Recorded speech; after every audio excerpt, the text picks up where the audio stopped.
Okay, ladies and gentlemen, this is the powers of the president, the expedited, accelerated, Rudy Tooty, fast and fruity speed racer version. Got to get through it relatively quickly. All right. Treaty. We know what a treaty is. We've studied those in world history and American history, and both of those classes, we know that treaties do what? Yes, they end wars, like the Treaty of Paris and the Treaty of Versailles and the Treaty of Westphalia and the Treaty of Guadalupe Hidalgo and all these other treaties that we remember so well and all the provisions. But treaties can be have a lot to do with lots of other subject matter besides ending wars, like climate change and um, trade and reducing weapons and all kinds of other things. And the treaty making process is under the power, under the purview of the President of the United States. He uses his State Department to help him negotiate all these treaties because he has too many to do on his own and too many other roles to fulfill, as we've seen, on his own. So he needs the State Department to help him with this.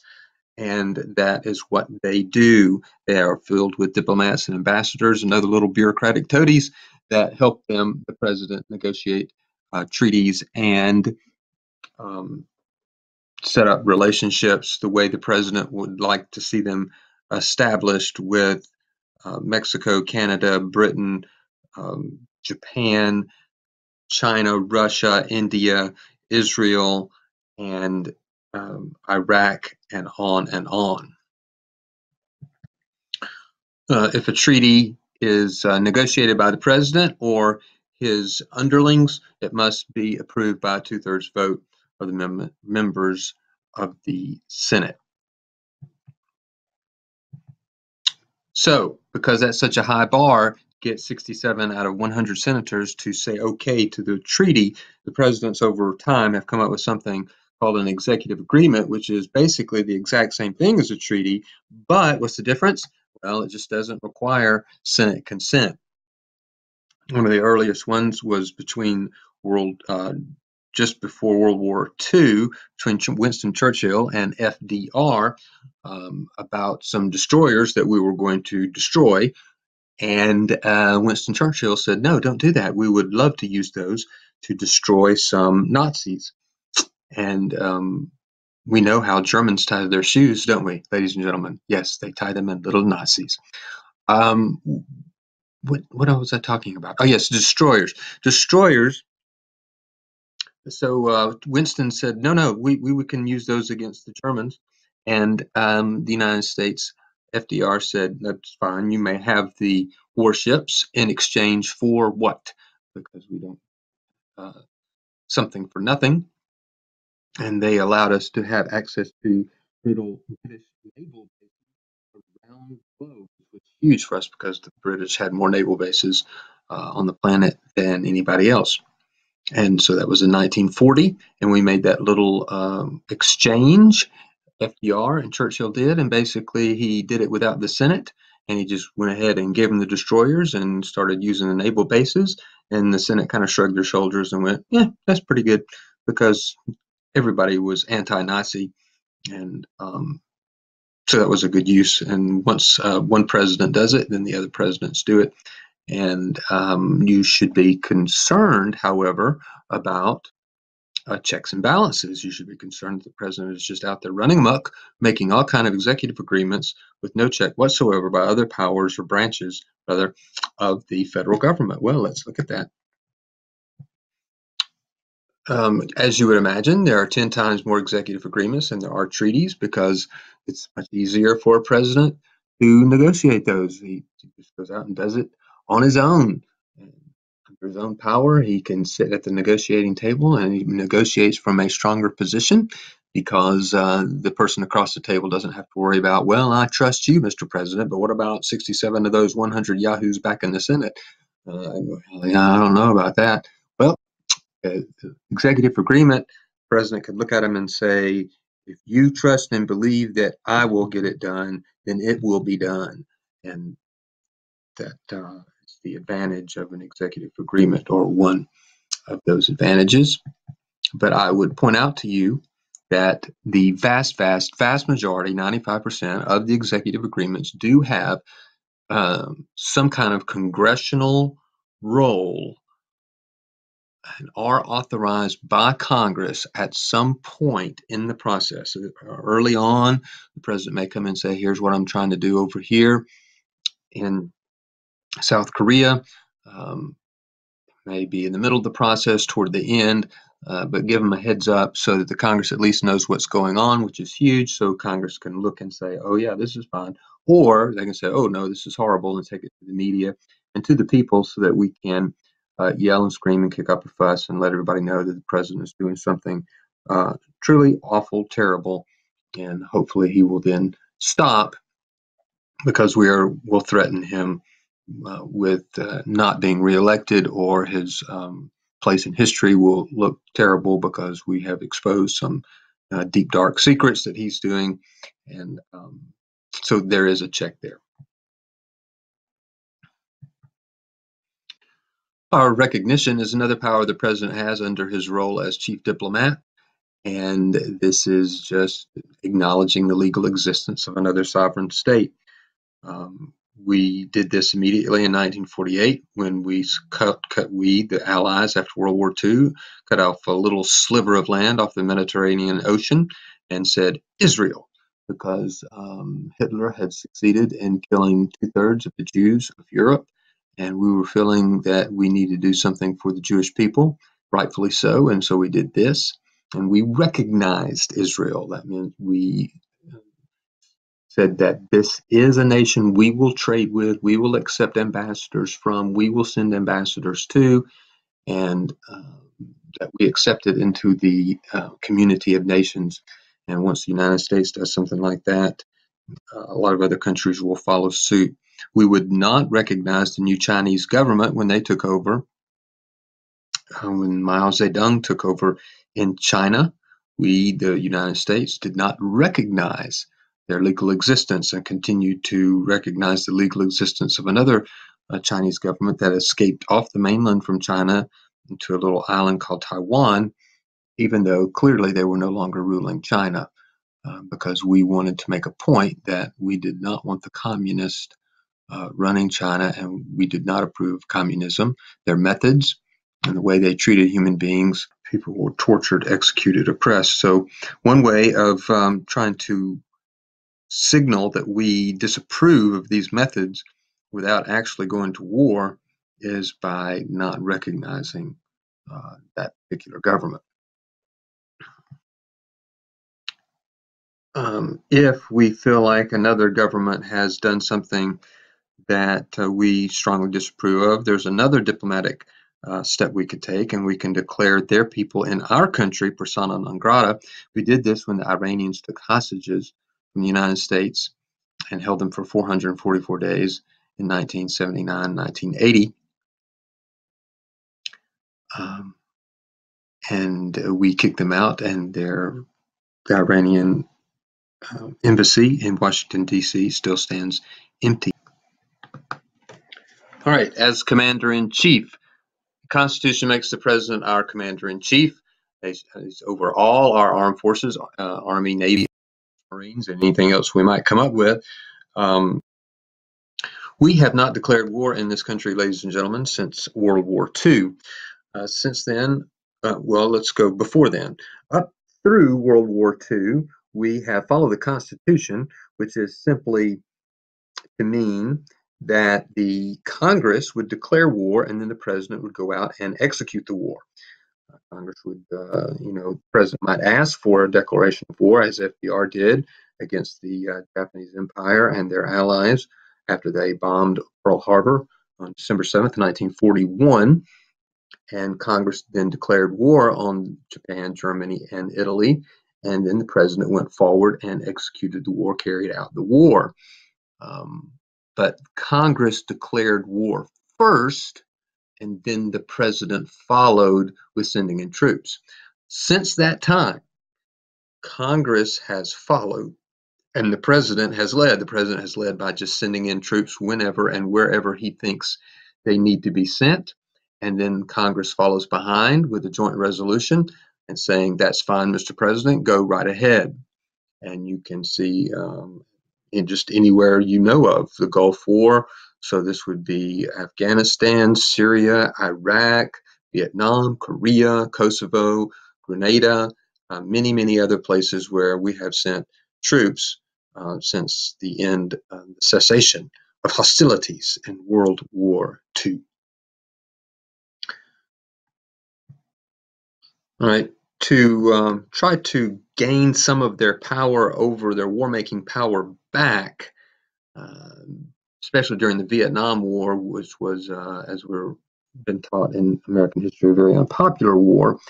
The um, Congress passed a War Powers Resolution, War Powers Act, that said that the president may send troops anywhere in the globe he would like to send them for whatever purpose, but within 48 hours he must report to Congress like a good little boy and tell them where and why, and more specifically, the troops are going to that location and what they are trying to accomplish and what the goal is and how long he thinks it might take and all those types of questions.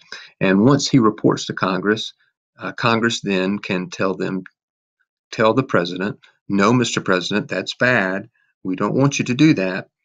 And if they say that, the president has 90 days to bring the troops home. Or, of course, they could say, "Yes, Mr. President, that's fine." This really has never been tested. Most presidents do. President Trump did send a message to Congress when he sent troops overseas to the Middle East to let them know, abiding by the War Powers Resolution and giving them his reasoning as to why he was sending the troops, for what purpose. And so a lot of presidents will do this, but this has never been challenged in court, which is ultimately what will have to happen, is that the president will send troops in. Congress will tell them, "No, Mr. President, you must bring them home." And the president will say, "No, I'm commander in chief. They're going to stay right where they are." And then the Supreme Court will have to say that the War Powers Resolution is constitutional, in which case the president would have to then bring them home, or the Supreme Court would say it's unconstitutional, in which case, of course, the president could leave the troops right where they are. All right, executive orders, another power of the president. Here's a definition: legally binding orders given by the president acting as the head of the executive branch. So this is in his role as chief administrator or chief executive.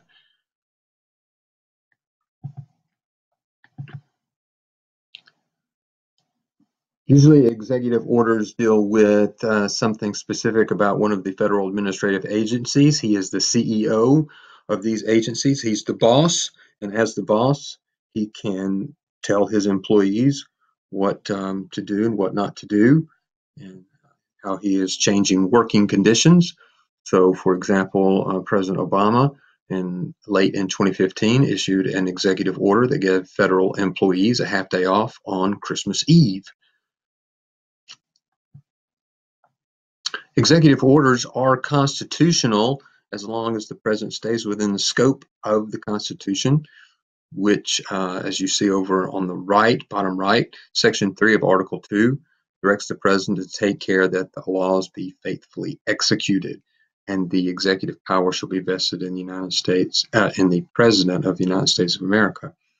So as long as the president is using an executive order to manage the executive branch and all of the agencies, the bureaucracy, the agencies, the departments, the administrations that make up the executive branch, and is managing them. That's one constitutional use. The other is to carry out a law that Congress has passed and has given some leeway as to how the president might fulfill or carry out or execute, which is his job, that law, and he may use executive orders to do so.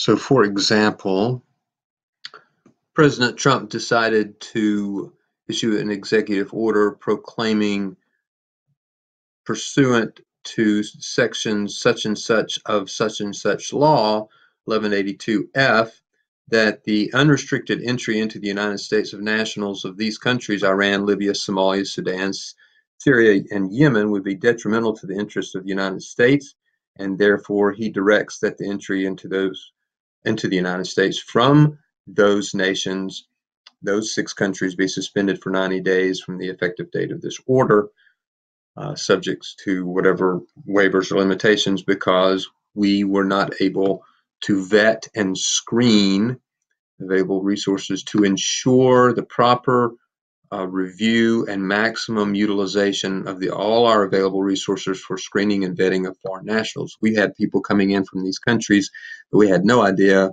who they were. The people in the countries from which they were coming would not tell us. They would not give us good information on their backgrounds, their connections with terrorist organizations or not, and with other individuals who were members of terrorist organizations. And we were just not able to do our due diligence with these nations, determining who's coming into our country and whether or not those people wanted to harm us or not. So President Trump, as his role in commander-in-chief in trying to protect this nation from foreign nationals who would want to kill us and who are our enemies, made this executive order so we could be safe. Here is the law under which he felt like he had the authority to issue such an executive order. It says whenever a president, this is passed by Congress, so this is the president in so doing carrying out, he has to be carrying out a law passed by Congress. He can't just pass an executive decree like a king and say, I don't want people coming in from this country. I don't like these countries. I don't like these people. No, he must be carrying out some law that the people's representatives in Congress have told him, Mr. President, the people have allowed us to make this law, and we are giving you the authority to carry out this law. And the president said that in that executive order, he is carrying out this law, this piece of this law right here, that whenever the president finds that the entry of any aliens or any class of aliens into the United States would be detrimental to the interest of the U.S., he may, by proclamation, and for such period as he shall deem necessary, suspend the entry of all aliens or classes of aliens or immigrants or non-immigrants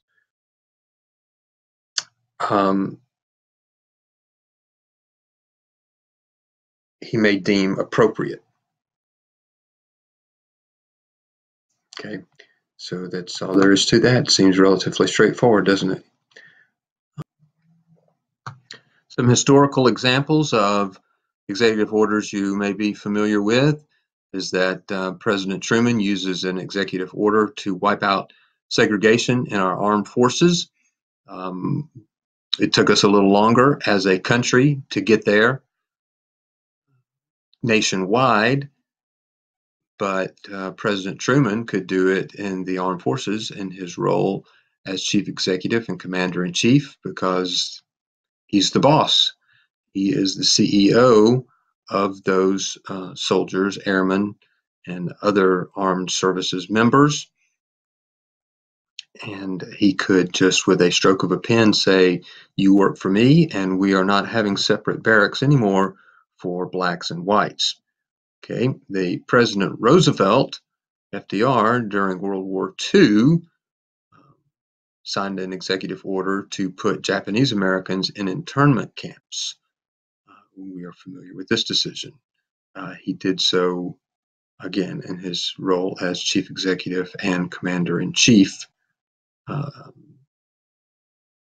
during World War II. All right, ladies and gentlemen, that's all we need to talk about today with regard to the powers of the president. So we have powers of the president as chief diplomat, commander-in-chief, and chief executive or chief administrator.